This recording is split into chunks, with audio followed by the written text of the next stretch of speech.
मुरारिसुरार्चितलिङ्गं निर्मलभासितशोभितलिङ्गं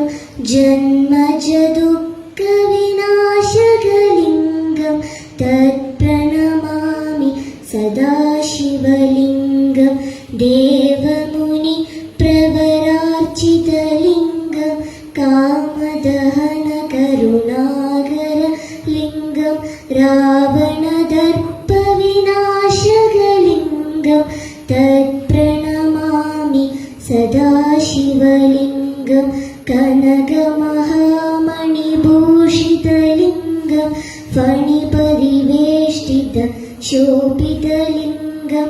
जन्मजदुःखविनाशकलिङ्गं तत्प्रणमामि सदाशिवलिङ्गं कुङ्कुमचन्दनलेपितलिङ्गं पङ्कजहार सुशोभितलिङ्गं सञ्जितपापविनाशकलिङ्गं तत्प्रणमामि सदाशिवलिङ्गं देवगणार्चितसेवितलिङ्गं भावैर्भक्तिभिरेव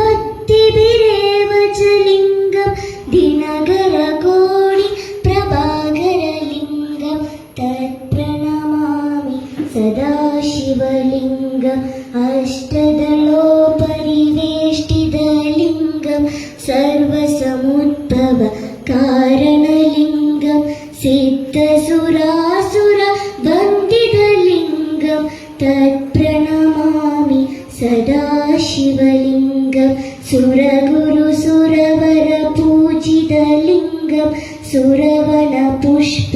सदार्चितलिङ्गं परमपदं परमात्मकलिङ्गं तत्प्रणमामि सदाशिवलिङ्गम्।